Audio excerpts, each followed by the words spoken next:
La información de este video se relaciona con la aproximación de áreas. Veamos a qué nos referimos.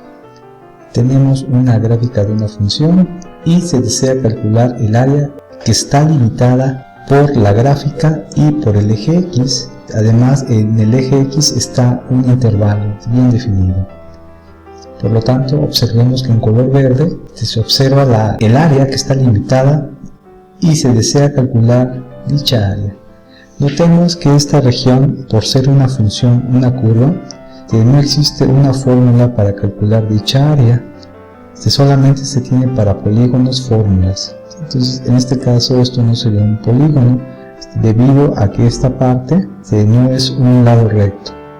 Por lo tanto, entonces, se deberá proporcionar un método alternativo para calcular dichas áreas, y dicho método alternativo será un proceso de aproximación. Veamos a qué nos referimos.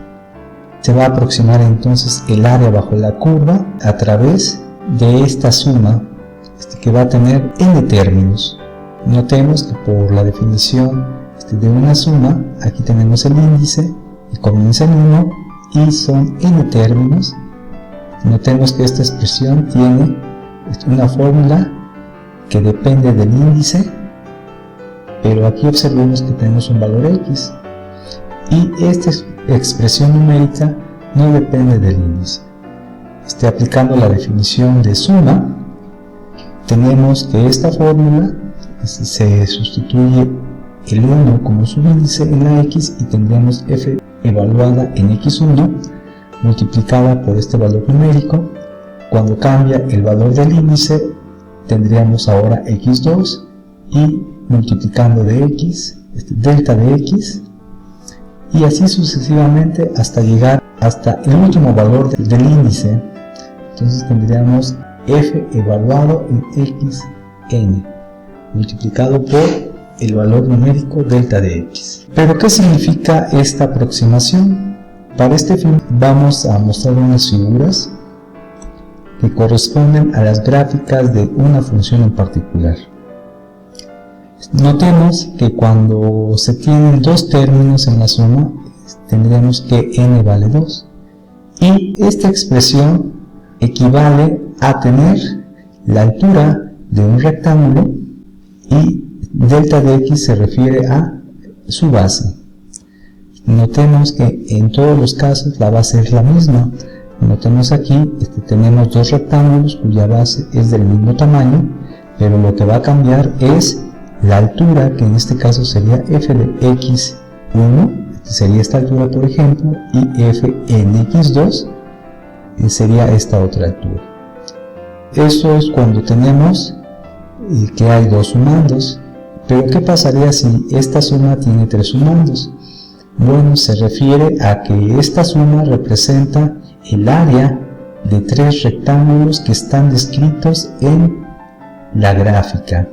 Notemos entonces, aquí tendríamos la base, si la comparamos con la figura anterior, tenemos que esta base es menor, pero notemos que en los tres rectángulos que tenemos aquí vale lo mismo.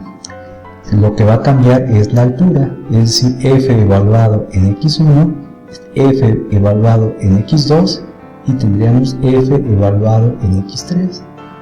De manera análoga, si esta suma tuviera índice superior 4, se refiere a una suma que calcula el área de 4 rectángulos. Notemos entonces ahora la base es mucho menor de tamaño en relación al caso anterior, pero en todos los casos la base mide lo mismo. Lo que va a cambiar es el valor de x1 en relación a estos valores proporcionados. Notemos que estos valores que se van describiendo sobre el eje x van a ser distintos en cada caso. También va a ser distinta las alturas. Por ejemplo, la altura de este rectángulo sería la función evaluada en el valor x1. La altura de este otro rectángulo sería la función evaluada en el valor x2. La altura de este tercer rectángulo sería la función evaluada en el valor x3. Y así de forma similar, podemos aproximar el área con rectángulos. Notemos que si incrementamos la cantidad de rectángulos, el área que se está calculando va a ser una mejor aproximación al área real. Por ejemplo, en este caso tenemos que se han insertado 50 rectángulos y de esta manera se parece mucho más al área que teníamos en un inicio. Notemos que con una cantidad menor de rectángulos se tendrá un mayor error en la aproximación. ¿Por qué razón? Porque este rectángulo le sobra esta parte de área y aquí le estaría faltando esta parte de área. Entonces notemos que con dos rectángulos no se está aproximando de buena forma al área real. Cada vez que se está aproximando se va teniendo un ligero error, pero cada vez va a ser menor dicho error. Notemos que en este caso tenemos que para este rectángulo le está sobrando esta parte para ser considerada el área bajo la curva, y también para este otro está sobrando esta región, mientras el primer rectángulo le hace falta esta parte. Comparando la cantidad de error, este error va a ser menor que este otro, y así va a ser de manera sucesiva. Entonces lo que vamos a hacer es utilizar esta fórmula para aproximar con algunos rectángulos el área bajo la curva o el área comprendida entre la gráfica y el eje X. Para este fin requerimos unas fórmulas que nos van a servir para determinar la forma en que se van a estar tomando la base y la altura en dicha fórmula. Tenemos como datos un intervalo, el intervalo en este caso va a ser A, B. Observemos que en mi caso fue menos 2 hasta el valor 2.5. Entonces ese es mi intervalo. La base, que le vamos a llamar delta de x, o cambio que ocurre en x, se calcula mediante esta fórmula. El límite superior del intervalo le voy a restar el límite inferior, dividido entre la cantidad de rectángulos. Notemos que aquí vamos a tener x, puntos x, y que en este caso fueron 2, aquí fueron 3, 4, en este caso serían 11, en este caso serían 50. Para calcular dichos valores, entonces voy a utilizar esta fórmula, que sería el límite inferior del intervalo más la base multiplicada por el índice de la fórmula. Y esta fórmula tiene razón de ser en lo siguiente. Notemos que este sería mi límite inferior del intervalo, y para llegar a x1 se le va a sumar la base. Aquí sería una vez la base, y para llegar al valor x2 a partir del límite inferior tendríamos que sumarle dos veces la base. Por lo tanto sería la posición del límite inferior más la cantidad de veces que se tenga que sumar o multiplicar la base. En este caso, por ejemplo, para este valor x3 sería el límite inferior del intervalo y tendríamos que sumarle 3 veces la base. Por eso esta sería su fórmula. Calculamos ahora de manera numérica el área bajo la curva de la función x al cuadrado más 2 en el intervalo que ya habíamos comentado, que es el menos 2,2.5. Tenemos entonces como dato la fórmula de aproximación por n rectángulos, y tenemos aquí la base del rectángulo y los elementos que vamos a ir llamando x, y vamos a hacer esta aproximación mediante la aproximación del área con dos rectángulos. Por lo tanto, esta fórmula se ve descrita de esta forma: la aproximación con dos rectángulos, la suma desde 1 hasta 2 de la altura por la base.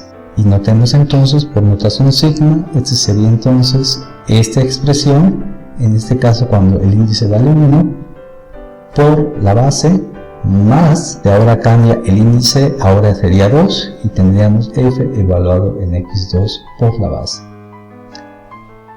Por lo tanto, para calcular dicha aproximación se debe conocer quién sería x1 y después qué valor será f evaluado en x1 También debemos de conocer la base y la evaluación de la función en x2. Y vamos a proporcionar dichos valores numéricos, y entonces aquí tenemos la fórmula de la base, que sería entonces delta de x igual a el límite superior del intervalo, que en este caso es 2.5, menos de la fórmula y el valor inferior del intervalo, que en este caso es menos 2.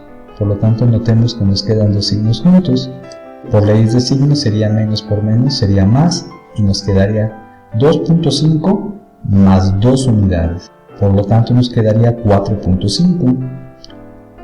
Reescribimos la fórmula. En este caso aquí tenemos que n vale 2, y después entonces dividimos 4.5 entre 2 y tenemos que la base mide 2.25. Ahora vamos a calcular los valores x1 y x2. Por lo tanto, entonces vamos a utilizar esta fórmula. Si sustituimos datos, sería el límite inferior del intervalo, en este caso es menos 2, más lo que vale la base, que en este caso fue 2.25, y entonces aquí estamos calculando el primer x, entonces aquí colocamos el 1.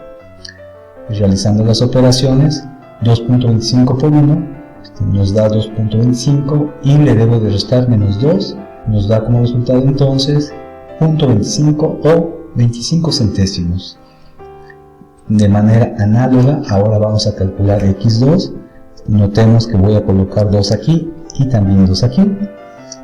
Por lo tanto, me quedaría menos 2, que es el límite inferior,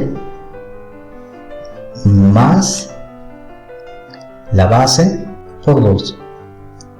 Multiplicando, tenemos 2 por 2.25, y nos daría como resultado 4.5.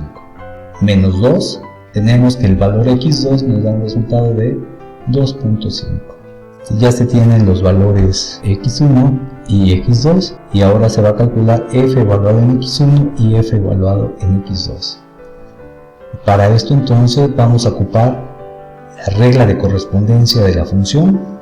Si sustituimos x1, cuyo valor es 0.25, en la regla de correspondencia, entonces nos quedaría 0.25 al cuadrado más 2 unidades. Simplifico 0.25 al cuadrado y nos da como resultado 0.0625, y reescribo el 2. El sumo y nos quedaría que la función evaluada en el primer punto da como resultado 2.0625. De manera análoga, ahora vamos a encontrar el valor de f en x2. x2 vale 2.5, lo sustituyo en la regla de correspondencia y nos quedaría 2.5 al cuadrado más 2 unidades. Realizando operaciones, tenemos 2.5 al cuadrado, 6.25 más 2 unidades nos da un resultado de 8.25. Por lo tanto, sustituimos ahora en la fórmula. Tenemos entonces la función evaluada en x1 es 2.0625 multiplicada por la base, que en este caso es 2.25, más la función evaluada en el valor x2, cuyo valor nos dio 8.25, por la base. Nuevamente escribo 2.25. Realizamos las dos multiplicaciones y nos quedaría 4.640625 de la primera y 18.5625 de la segunda.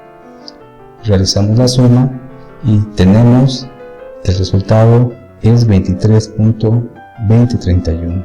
De tal manera tenemos que la aproximación con dos rectángulos del área comprendida entre la gráfica y el eje X nos da de 23.2031 unidades cuadradas. Veamos ahora cómo se realizaría el procedimiento ahora con una aproximación que ocupa tres rectángulos. Notemos entonces que esta notación sigma me indicaría que existe tres sumas, donde el primer valor sería la altura del primer rectángulo, este valor f de x2 sería la altura del segundo y f valor en x3 sería la altura del tercer rectángulo. Notemos que en los tres casos tenemos que las bases son iguales.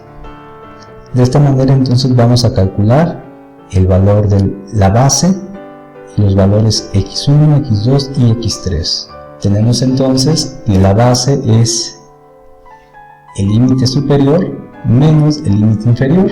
En este caso nos queda 2.5 menos de la fórmula y menos del límite inferior, y por lo tanto, realizando la operación nos quedaría 4.5. Notemos entonces que n en este caso, como estamos haciendo la aproximación con tres rectángulos, ahora sería 3.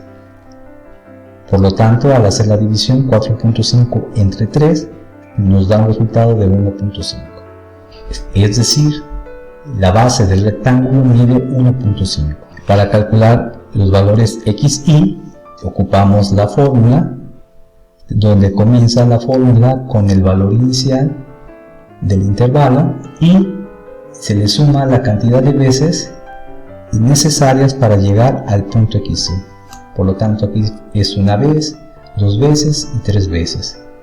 Realizamos las operaciones y nos quedarían menos 0.5, 1 y 2.5 los tres valores x y. Lo que procede ahora es hacer la sustitución de estos valores en la regla de correspondencia de la función. Por lo tanto, se realiza el proceso de sustitución para cada uno de los datos y se obtiene que la función evaluada en el punto x1 tiene valor 2.25, mientras que la función evaluada en x2 tiene un resultado de 3, es decir, esta altura es de 3 unidades, mientras que la altura del tercer triángulo es de 8.25 unidades. Con esto podemos entonces hacer la sustitución en la fórmula que teníamos, pero antes de hacer la sustitución permítanme que facilite las operaciones. Notemos que aquí se tiene que hacer una multiplicación 1, 2, 3 veces y después hacer una suma. Pero observo que aquí existe el delta de x como factor común en los tres sumandos. Puedo factorizar utilizando el método de factor común. Entonces extraigo el factor común y como factor que queda los términos f de x1 más f de x2 más f de x3. De esta manera notemos que cuando sustituyo ahora sí los valores que obtuvimos, tenemos que primero se realiza una suma, simplificamos, nos queda 3.5 y finalmente debo de multiplicar por la base. De esta manera tenemos la aproximación del área mediante tres rectángulos tiene un valor de 20.25 unidades cuadráticas. Notemos que si la comparamos con el caso anterior, disminuyó el error. En este caso, esta sería una aproximación mejor que el caso anterior, como habíamos comentado en un inicio. Por lo tanto, entonces, si realizamos aproximaciones con más cantidades de rectángulos, podemos obtener una mejor aproximación. Con esto estaríamos terminando la explicación de este video que consistió en aproximar el área comprendida entre la gráfica de la función y el eje X a través de rectángulos. Les agradezco su atención. Muchas gracias.